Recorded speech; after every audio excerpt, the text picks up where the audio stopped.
Hello दोस्तों, स्वागत है आपका अपने चैनल वर्ल्ड हिस्ट्री में।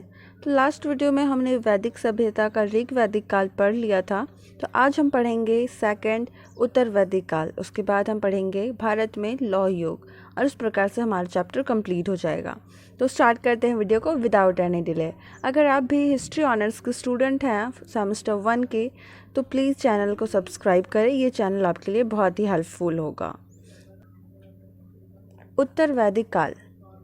उत्तर वैदिक काल जिसका समय अवधि था 1000 से 6000 ईसा पूर्व।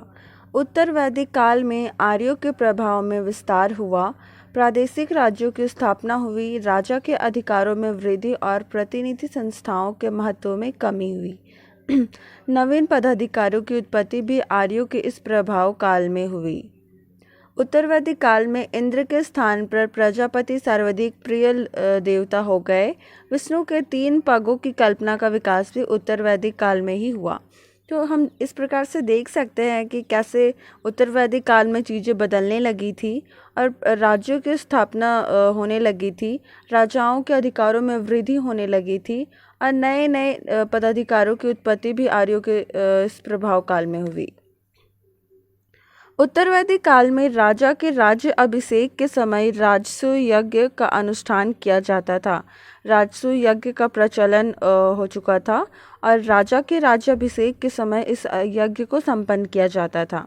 उत्तर वैदिक काल में वर्ण व्यवसाय की बजाय जन्म के आधार पर निर्धारित होने लगे थे। जैसा कि हमने ऋग वैदिक काल में देखा, वर्ण व्यवसाय का प्रचलन था, जबकि उत्तर वैदिक काल में वर्ण व्यवसाय की जगह जन्म के आधार पर निर्धारित होने लगे थे। वर्ण जो है उसका निर्धारण व्यवसाय के बजाय जन्म के आधार पर किया जाने लगा था। उत्तर वैदिक काल में निष्क और शतमान मुद्रा की इकाइयाँ थी। सिक्कों के चलन का कोई प्रमाण नहीं मिलता।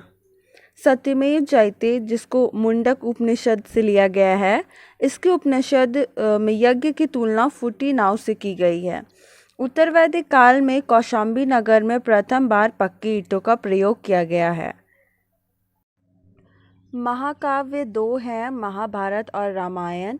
महाभारत का पुराना नाम जय संहिता है। यह विश्व का सबसे बड़ा महाकाव्य है। तो ये एमसीक्यू में भी कभी कभी पूछ लेता है कि इनमें से कौन सा महाकाव्य है।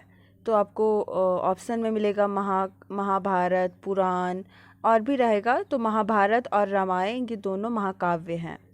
गोत्र नामक संस्था का जन्म उत्तर वैदिक काल में हुआ। तो गोत्र नामक संस्था का जन्म उत्तर वैदिक काल में हुआ था।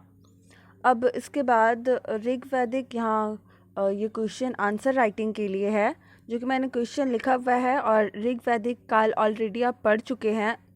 तो ऋग वैदिक आर्यों की राजनीतिक, सामाजिक, आर्थिक एवं धार्मिक दशा का वर्णन करें। तो ये आंसर राइटिंग आपको खुद से करना है।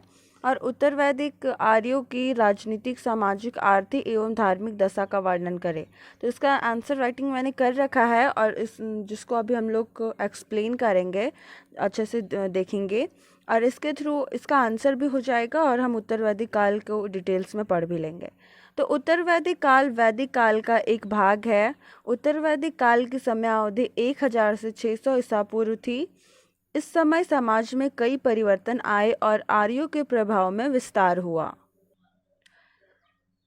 तो हम लास्ट वीडियो में मैंने एक वीडियो इस पर बनाया है कि आप एग्ज़ाम में आंसर राइटिंग कैसे करें। तो वो मैंने डिटेल्स में बताया हुआ है। अगर आपने उस वीडियो को नहीं देखा है तो आप उस वीडियो को देख लें कि आपको एग्ज़ाम में आंसर राइटिंग कैसे करनी है।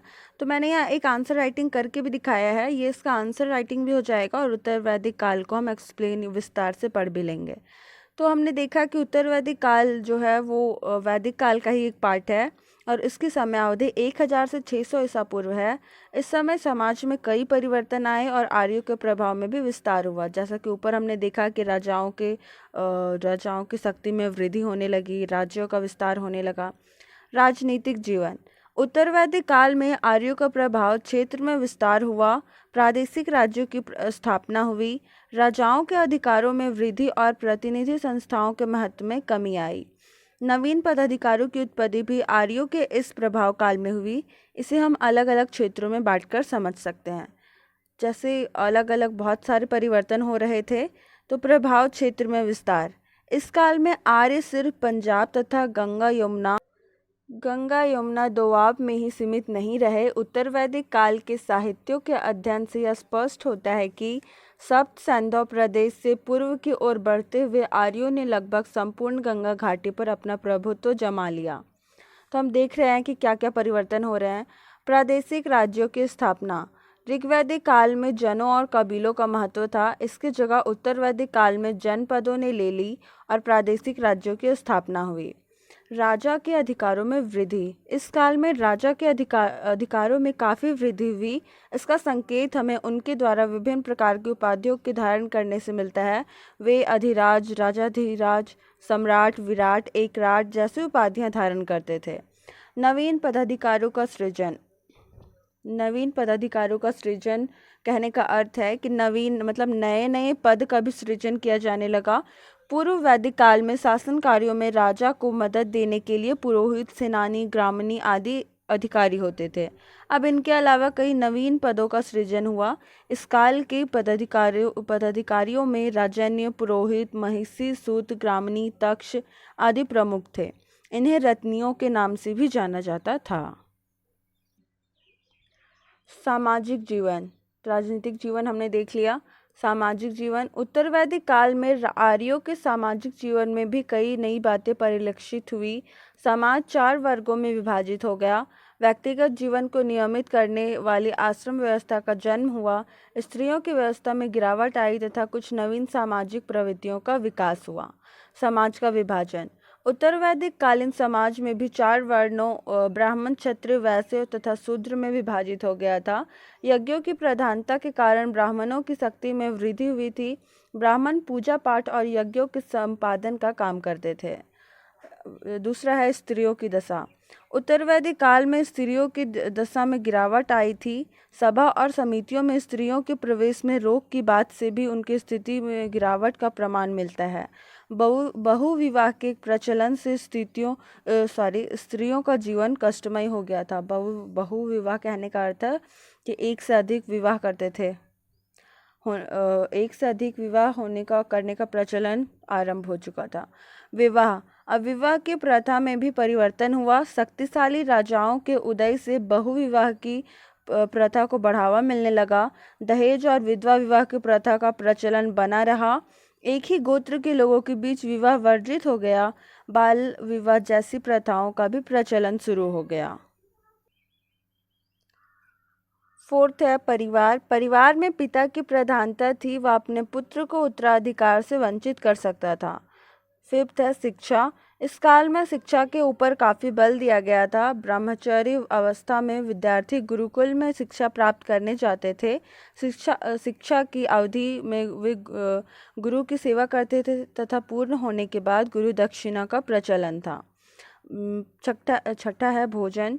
इस काल में लोग मांसाहारी और शाकाहारी दोनों थे। वे दूध, घी, मक्खन, शहद और बकरी, भेड़ के मांस भी खाते थे।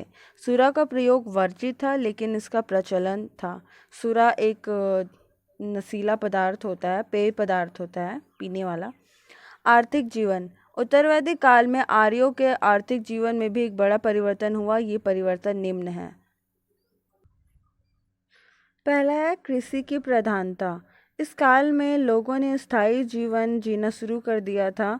कृषि ही उनकी आजीविका का मुख्य साधन बन गया था। उन्हें खेती की जानकारी थी।